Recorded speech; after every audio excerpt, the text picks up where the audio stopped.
Hello everyone, welcome to another Q&A Friday, episode 2. My previous post, unfortunately, the sound wasn't on there for some reason and I don't know what happened, but let's hope this one works out better. So, before we start, don't forget to like, subscribe, and so forth, and share with your friends once you watch the video. Now, let's get to your questions. Maya asks, is that a comfortable place to sing in? She's referring to my short video where I finished Lascia Amor in a low A. La. I think that was A. Someone can double check that for me. Yes, it is a very comfortable place to be singing in. Of course it takes a while because when you start singing really low notes, then you have a tendency to choke up backwards and go all, and you're taking down your larynx and you're taking down your tongue and you just want to take everything down with you, and that can be painful and horrible. So always try to stay in front. So always try to stay in the front and keep your tongue in check. It doesn't get better by pulling everything back. So just, and you got a nice ringy low note there, and it's very comfortable. It's like a massage for your entire throat, and yeah, it's wonderful. I love singing super low notes. It's awesome. Marie asks, how do you take care of your voice? Well, I try to sing or practice more like 2 hours a day for 6 days a week. Which includes then opening my voice for about 15 to 30 minutes, depends on how much if I'm going to sing a lot of high notes, then I'm going to need a little bit more warm up. But if I'm not going to sing any super high notes, then 15 minutes suffices quite well. And my voice is more open during the evening than in the morning. In the morning it can be really tough to sing higher notes, but yeah, that's how it works. And I also count, studying new music, practicing by the piano, some new music also into that 2 hours. And then there are some earthly delights that I definitely had to cut down on, like spicy food. No good idea having spicy food the same day or the day before singing. And also no alcohol the day before singing or the same day when I sing. So those I definitely have cut down on a lot. But that's life and it's good. Have you tried voice massage? Unfortunately not. I'm a little bit afraid because I really have a horrible gag reflex. I mean, even brushing my own teeth causes a... And so I'm a little bit afraid of it, but I guess a good voice masseuse could just say, okay, I'm just gonna go easy and you don't have to worry about anything. I think it'll work. I would like to try. Christina, hi mom, is asking, do you like atonal music?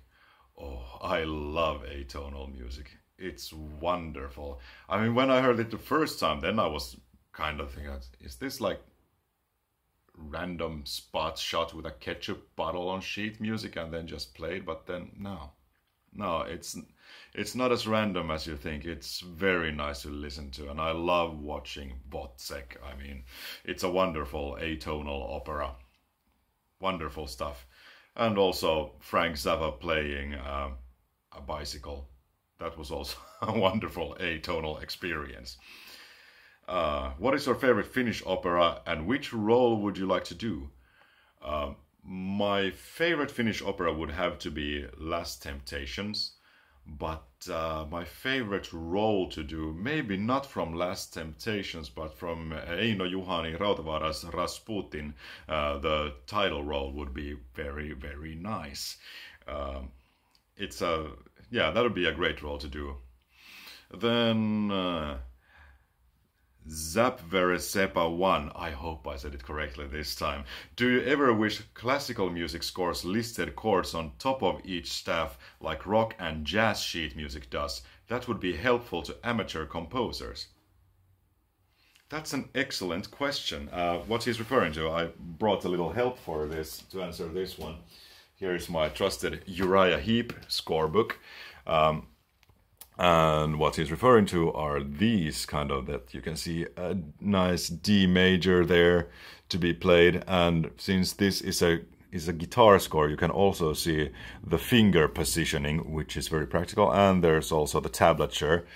That is a great idea, actually, not just for amateur composers, but amateur musicians, you know, a bedroom guitarist who would like to maybe do an opera aria, but then doesn't really know how to read sheet music, but then can read the chords.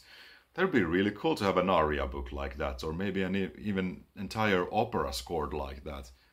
Berenreiter, get on it, please. That would be such a great thing to try. I mean, just try it out. I trust you on this, Berenreiter. You can do it. You can do it. You're nice people. So, next question. Ivar asks, what is the difference between an operetta and an opera? Well, that's a very, very, very interesting question.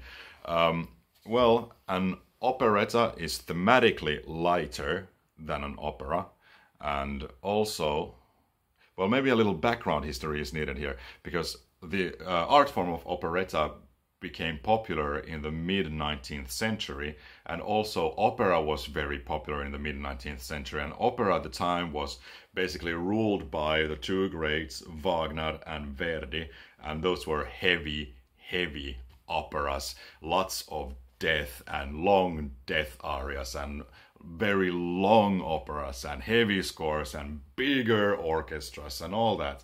So the operetta was kind of like a counter reaction, almost like when rock and roll became more and more progressive and complex, then punk rock came in and stuck a wedge in it, and when 80s heavy metal was getting more and more ridiculous with big hair and guitar solos that could run circles around everybody and singers who could sing higher than everybody else, then came grunge and put a little wedge in that. So I think the operetta had a similar function there, that okay, let's lighten the orchestra, let's have spoken dialogue and lighter themes, and you know, let's just have some fun with musical theater itself.